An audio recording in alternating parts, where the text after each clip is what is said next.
नमस्कार प्रिय साथियों, आधुनिक क्लासेस के डिजिटल प्लेटफॉर्म पे मैं जीसी विष्णु आपका हार्दिक स्वागत करता हूं। जी हां साथियों, आज के शॉर्ट वीडियो के सेशन में हम पढ़ने वाले हैं अरावली पर्वतीय प्रदेश के बारे में। 10 मिनट के अंदर हम राजस्थान के अरावली पर्वतीय प्रदेश की संपूर्ण जानकारी जो एग्जाम में पूछी जाती है उनका थोरोली डिस्कशन करते हैं। देखो जी, मध्यवर्ती अरावली की अपन बात करें कहां पर है, ये राजस्थान का भौतिक प्रदेश है। इस प्रकार से हमारा यहाँ पर अवस्थित रखता है। इसकी संपूर्ण जानकारी अभी लेते हैं। यहां पर पूछा जाए इसका क्षेत्रफल कितना बन जाएगा, सर ये पूरे राजस्थान के भौतिक प्रदेश का 9% बनता है। और ध्यान रखना ये दूसरा सबसे छोटा भौतिक प्रदेश है क्षेत्रफल के आधार पर। जनसंख्या की बात करें ये 10% रखता है। और ये न्यूनतम जनसंख्या वाला भौतिक प्रदेश पूछा जाए तब अरावली बताते हैं। वर्षा पूछी जाए 50 से 90 सेंटीमीटर औसतन यहाँ पर वर्षा होती है। और ये हाड़ौती प्रदेश के बाद में दूसरा सबसे ज्यादा वर्षा वाला भौतिक प्रदेश बन जाएगा। जलवायु की बात करें उपाद्र प्रकार की है। मृदा यहाँ लाल पथरीली पर्वतीय मृदा यहाँ पर पाई जाती है। और यहां पर मोटे अनाज जैसे मक्का वगैरह का यहां पर उत्पादन इनके पहाड़ी ढलानों पर किया जाता है। विशेषताओं की बात करें कि सर इस वाले भौतिक प्रदेश में खनिज संसाधनों की दृष्टि से यह सबसे संपन्न प्रदेश कहा जाता है। और धात्विक खनिज पाए जाते हैं क्योंकि इसमें आग्नेय प्रकार की और धारवाड़ प्रकार की चट्टान इसमें पाई जाती है। अगला, प्राचीन भूखंड का ये भाग कौन से का बन जाएगा, ये गोंडवाना लैंड का भाग बन जाएगा। भारत के कौन से भौतिक प्रदेश का भाग बनेगा, ध्यान रहे ये प्रायद्वीपीय पठार का भाग है, उत्तर के पर्वतीय प्रदेश का भाग नहीं है। यूं नहीं कि आपका अरावली पर्वतीय प्रदेश है भारत के उत्तर के पर्वतीय प्रदेश में शामिल कर दे, नहीं, उसमें हिमालय, ट्रांस हिमालय, पूर्वांचल की पहाड़ियां आती है। तो ये प्रायद्वीपीय पठार की पर्वतमाला है, ये ध्यान रखना, ये प्रायद्वीपीय पठार के अंतर्गत आपका आने का कार्य करेगा, ये बात आपको ध्यान रखना है। आपके सामने अब बात करते हैं इसके निर्माण के संबंध में। यह एक प्रकार की वलित पर्वतमाला है और यह प्राचीनतम पर्वतमाला है। इसका निर्माण प्री कैम्ब्रियन काल के अंदर हो गया था। वर्तमान में यह अत्यधिक अपरदित हो चुकी है। अब इसका केवल अवशेष देखने को मिलता है। तो यह एक प्रकार की अवशिष्ट पर्वतमाला बन जाएगी। और भाई ध्यान रखें, अमेरिका की अपलेशियन पर्वतमाला इसकी समकालीन बन जाएगी, ध्यान रखें। और एक बात का इंपॉर्टेंट नोट है कि प्री कैम्ब्रियन काल की चट्टानों का पूछा जाए अध्ययन किसके द्वारा किया जाता है, तो एएम हेरोन्स के द्वारा किया जाता है। एक ट्रिक भी हमने बता दी कि सर यहां पर ऐसे ध्यान रखना, ऐसे अपलेशियन, ऐसे अमेरिका की है और वह ऐसे अरावली के समकालीन बन जाएगी। यह चीज आपको शॉर्ट में ध्यान रख लेनी है। फिर अपन बात करते हैं अरावली का विस्तार कहां पर है। सर अरावली का विस्तार देखा जाए तो इधर पालनपुर गुजरात से लेकर रायसीना हिल्स दिल्ली तक इसका विस्तार रखता है। यानी कि हमारा गुजरात, राजस्थान, हरियाणा और कहां पर बन जाएगा, दिल्ली में। ध्यान रखें पंजाब तथा यूपी में इसका विस्तार नहीं है। अब इसके बाद में पालनपुर गुजरात से लेकर और रायसीना हिल्स तक टोटल लंबाई कितनी बन जाती है, 692 किलोमीटर बन जाती है। और ये 550 किलोमीटर की लंबाई राजस्थान में रखती है, जो सभी में सबसे ज्यादा विस्तार कौन से राज्य में, राजस्थान में। जो कि आपका टोटल अरावली का कितने परसेंट बन जाएगा, 80% से थोड़ा सा कम है, 80% यहां पर बन जाएगा। एक बात का ध्यान रखना, यह अरावली इससे पहले अरब सागर में भी विस्तार रखती है। इससे पहले अरब सागर में भी विस्तार, देखो जी अरब सागर में इसका वैसे मूल बिंदु आपसे पूछा जाए उद्गम होता है तो इसका मूल या फिर आपका उद्गम कहां से माना जाता है, लक्षद्वीप के पास अरब सागर को माना जाता है। और यही कारण है अरब सागर को अरावली का पालना कहा जाता है। आगे पॉइंट में डिस्कशन करते हैं। देखो जी विस्तार में पॉइंट वाइज सारी चीज तो समझा देता हूं जो डायग्राम में थी। पालनपुर गुजरात से रायसीना हिल्स दिल्ली तक, कोई समस्या, कितनी लंबाई बन जाएगी, 5 किलोमीटर। 4 राज्य या केंद्र शासित प्रदेशों में विस्तृत है। कौन से, गुजरात, राजस्थान, हरियाणा और दिल्ली संघ शासित प्रदेश में। सर्वाधिक विस्तार राजस्थान में 550 किलोमीटर, जो टोटल अरावली का लगभग 80% यानी कि 79.5% कह सकते हो। और एक बात का ध्यान रखें, यदि पूछा जाए इसकी दिशा तो दक्षिण पश्चिम से उत्तर पूर्व में ये अपना अरावली का विस्तार है। अगला पॉइंटर कि सर ध्यान रहे, अरावली का मूल या उद्गम आपका अरब सागर में लक्षद्वीप के पास से होता है। अरब सागर को अरावली का पालना, अरब सागर को अरावली का पालना कहा जाता है। और हिमालय का पालना टैथिस सागर को कहा जाता है। टैथिस सागर से हिमालय बना है। और इसकी औसत ऊंचाई पूछी जाए तो 930 मीटर आपको बता देना। और रायसीना हिल्स है ना सर नई दिल्ली, जो कि अरावली का भाग है, अरावली का उत्तरतम भाग कह सकते हो, और जिस पर राष्ट्रपति भवन बनता है। तो राष्ट्रपति अरावली पर विराजमान है, यह भी ध्यान रखना सर। अगला पॉइंटर, यस एक आपको फैक्ट के बारे में ट्रिक ध्यान रखना कि सर अरावली को आपको ये सारी लंबाई चौड़ाई कैसे याद करते हैं। आपको पता सर 869 ये क्या है, सर ये तो राजस्थान की पश्चिम से पूर्व में लंबाई सबको पता है 869। अरे बेटा 8 को हटा दो, पीछे क्या रह गया, 69 रह गया। 69 के साथ में 2 लगा दो, 692, ये क्या बन जाएगी 692 सर, 692 तो अरावली की लंबाई बन जाएगी। अब तुम इसमें क्या करो, 6 को भी हटा दो, पीछे रह गया 92 और 92 में 0 लगा दो तो 920 अरावली की क्या बन जाएगी, औसत है ऊंचाई। ये औसत लंबाई देखो, ये राजस्थान की लंबाई इधर से, और उसमें पूछा जाए तो 8 हटा दो 692 कर दो तो ये अरावली की लंबाई, और इसके बाद में 692 में 6 हटा दो पहले वाला और 920 ये आपका क्या बन जाएगी, औसत ऊंचाई। और ध्यान रखना 920 नहीं है 930, जब 920 याद रह जाएगी तब भी काम बन जाएगा, लेकिन 920 याद है तो 930 भी याद हो जाएगा।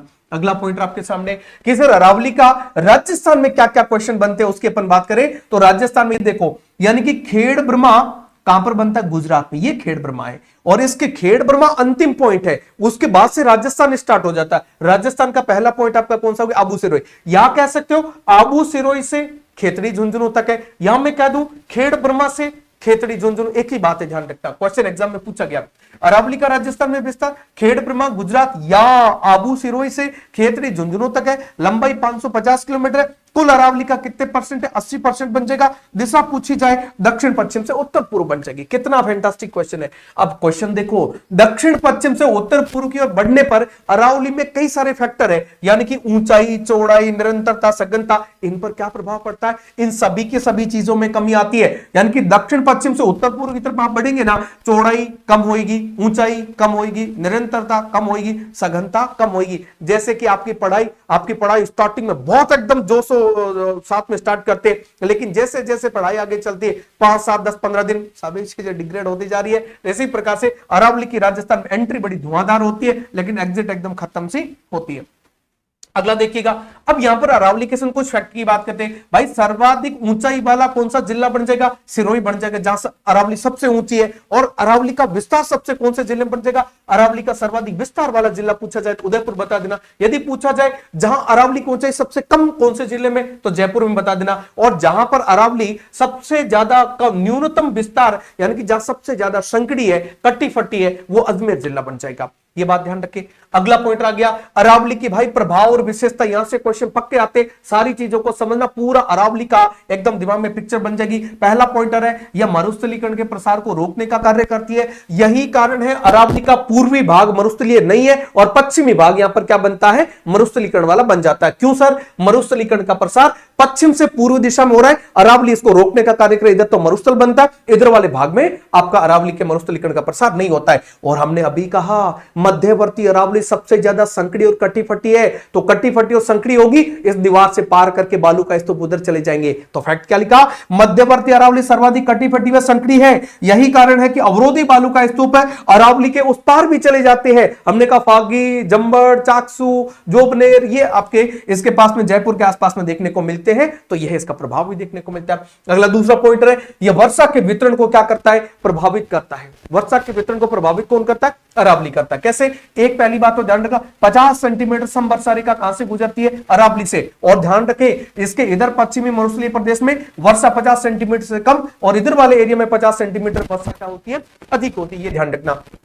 देखो भाई, अरब सागरीय जो शाखा होती है ना, अरावली इसके समानांतर पड़ जाती है। अरब सागरीय शाखा आ रही है, अरावली भी इस प्रकार से है, तो ये अवरोध का कार्य नहीं करती। अवरोध का कार्य नहीं करती तो यहां से साथ साथ में आपकी इसकी ये शाखाएं सीधी चली जाती है मानसूनी पवने, और यहां पर वर्षा नहीं करवाती है। तो भाई इसके अरावली के समानांतर होने के कारण ये आपकी वर्षा नहीं करवा पाती है। वहीं दूसरी बार बंगाल की खाड़ी शाखा जब इधर से आती है तो अरावली अवरोध की तरह कार्य करती है।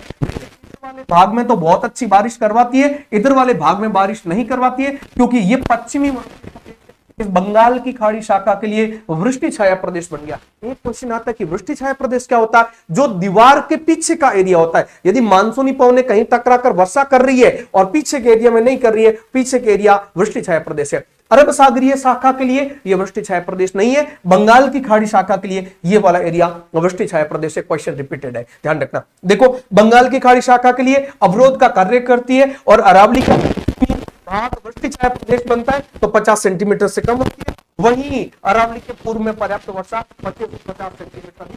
ये कौन करवा रहा है, अरावली। और इधर से वर्षा क्यों नहीं करवा रही, अरावली, क्योंकि अरावली क्या समानांतर है। गलती से अरावली इधर हो जाती तो भाई अरब सागरीय शाखा से झमाझम पूरे राजस्थान के अंतर्गत होती, राजस्थान पूरा माला माल हो जाता है ना। लेकिन अरावली की इस अवस्थिति के कारण अरब सागरीय शाखा से वर्षा होती है, बंगाल की खाड़ी शाखा से होती है, जो कि इस भाग में नहीं करवा पाता। अगला पॉइंट है, ये राजस्थान के अफवाह तंत्र को दो भागों में क्या करता है, विभाजित करता है। इधर वाली नदियां बंगाल की खाड़ी में, इधर वाली अरब सागर में। देखो यह आपकी महाभारतीय जल विभाजक रेखा एक बनती, मानसून में पढ़ाऊंगा, उसका हिस्सा बनती है और यह संपूर्ण भारत में अफवाह तंत्र को दो भागों में बांट देती है। किस प्रकार से, यानी कि तो राजस्थान के अफवाह तंत्र के दो भागों में बांट देती है। इधर जो भी अरावली की नदियां निकलती है अरब सागरीय अफवाह तंत्र का भाग बन जाती है, उधर जो भी नदियां जाती है बंगाल की खाड़ी अफवाह तंत्र का भाग बन जाती है। तो अरावली का एक प्रभाव, एक आपको उपयोगिता ये भी है।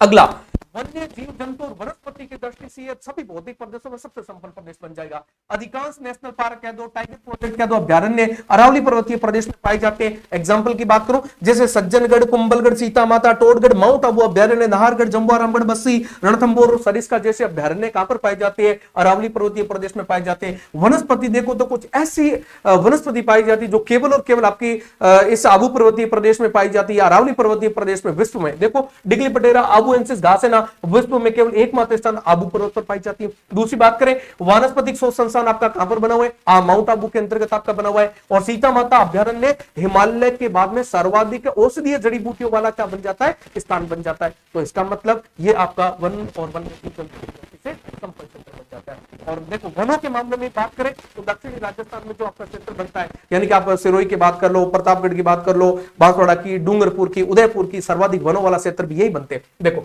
अगली बात करते हैं, खनिज संसाधनों का भंडार है, राजस्थान का अजायब घर कहा जाता है। धात्विक खनिजों की प्रधानता है, आग्नेय और धारवाड़ क्रम की चट्टानों की प्रधानता होने के कारण, और देखो सीसा, जस्ता, लोहा, तांबा, चांदी, सोना, ये सभी